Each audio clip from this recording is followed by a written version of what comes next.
संजय पुनिया की तरफ से सारी सृष्टि वासियों को राम राम। भाई सतलोक आश्रम धनाना में पहुंच गए यहाँ पे, और मेरे साथ जुड़े हैं जिला पार्षद और कौन से स्टेट से आए हैं, कौन से राज्य से आए हैं, कौन से गांव से आए हैं, अभी बातचीत करते हैं पंचायत से। जी राम राम जी। राम राम जी। जी सबसे पहले जी आपका परिचय। मेरा नाम अंजू मंडबास है और मैं गांव पूट खुर्द वार्ड नंबर 29 से निगम पार्षद। अच्छा जी जी जी।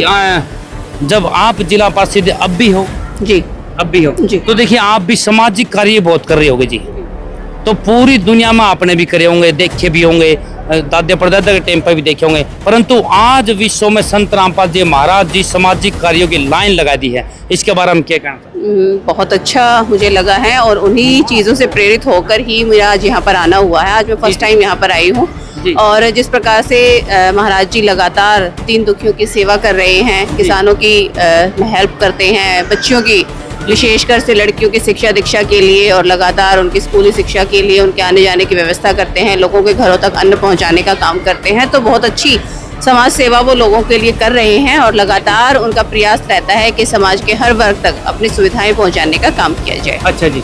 देखिए मैम, आप खुद एक जिला पार्षद रहे हो, देखिए आपके पास भी दीन दुखी आते होंगे और आप उनकी मदद करने की बड़ी कोशिश करते होंगे, कर नहीं पाते होंगे, बड़ा जी दुख पाता हो आपका। ऐसे संत रामपाल जी महाराज जी जैसे और भी हजारों संत बैठे हैं, ऐसी मदद कभी किसी ने करी है?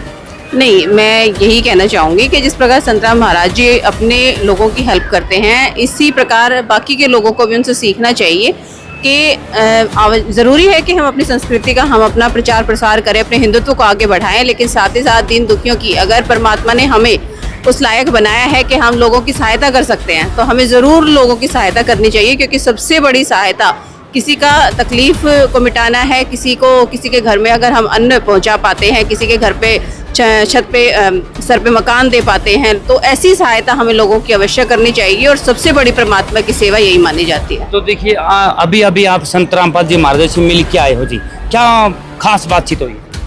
देखिए महाराज जी से वही सेवा के नाते बात हुई है और बहुत अच्छा लगा उनसे बात करके। बहुत ही सहज भाव से और बहुत ही अच्छे तरीके से अपने सभी भक्तों से वो मिल रहे हैं, एक एक से उनकी पर्सनल बात करते हैं और उनको अपना पूरा आशीर्वाद देते हैं और लगातार इसी प्रकार समाज की और दीन दुखियों की वो सेवा करते रहेंगे। इसी विषय में उनसे बात हुई। तो जी संत रामपाल जी महाराज जी से मिले हो गए, कोई ना कोई जमींदारों के, कोई किसानों के लिए कोई ना कोई नई योजना आपको बताई होगी जी? नहीं, अभी तक तो सिर्फ यही बात हुई थी कि किसी के पास भी कोई 2 एकड़ के आसपास अगर ज़मीन है तो उनको बीज और खाद वगैरह देने का वो काम करते हैं और लगातार इसी प्रकार लोगों की सहायता करना उनका मुख्य उद्देश्य रहा है। जी धन्यवाद। देखिए अभी जिला पार्षद से बातचीत हुई है, एक शख्स और मिले हैं, इनसे और बातचीत करते हैं, परिचय बहुत जरूरी है। जी राम राम। राम राम जी। सबसे पहले आपका परिचय। अमन कुमार जी, पूट खुर्द दिल्ली से जी। दिल्ली से आए हो जी। संत रामपाल जी महाराज जी से मुलाकात हुई होगी जी, आज आपकी पहली बार हुई है, कितनी बार हुई? आज पहली बार मिले जी संत रामपाल जी महाराज जी से। जी जी। तो बहुत ही अच्छा लगा जी, जो इतने गरीब मजदूरों के, किसानों के लिए इतनी सहायता कर रहे हैं। जिसके पास 2 एकड़ जमीन है या उससे कम है, उनके लिए फ्री में बीज दे रहे हैं, कीटनाशक दवाई दे रहे हैं और इतना जो खाद दे रहे हैं। और गरीब लड़कियों के लिए शिक्षा के लिए उनके लिए बसें लगा रखी हैं, स्कूल में जाने के लिए, कॉलेज में जाने के लिए। और सबसे अच्छा है कि जो बेघर हो जाते हैं उनके लिए मकान बना रहे हैं, चिकित्सा फ्री कर रहे हैं और जो गरीब बच्चे होते हैं उनके लिए घर भी बना रहे हैं। देखो जी, ये बहुत बड़ी बात होती है, किसी के आसरा देना। सभी अपने को लिए जोड़ते हैं, अपने को लिए घर बनाते हैं, लेकिन संत रामपाल जी महाराज की अच्छी मुहिम है जो पहले से भी चली हुई है। जो 11 साल 4 महीने 27 दिन जेल में रहने के बावजूद भी उनका कार्यकाल HD चलता रहा और उनके अनुयायी ये जो महाराज जी के वो दिन रात लग के उन्होंने इतनी मेहनत की। आज ये यहाँ पर इतना मुकाम पर खड़े हुए हैं, बहुत ही तपस्या मेहनत वाला काम है जी। किस उद्देश्य से आप आज संत रामपाल जी महाराज जी से मिलने के लिए आए?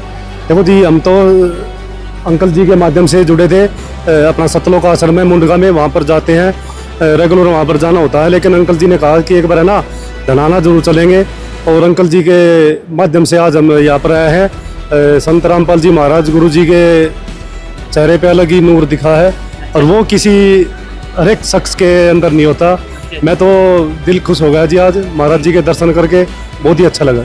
अच्छा जी, किस प्रकार का नूर दिखा जी आप? देखो जी, हर एक इंसान के अंदर कोई ना कोई खूबी होती है जी। जो इतने साल 11 साल 4 महीने 27 दिन जेल में रहने के बावजूद भी उनके चेहरे पे एक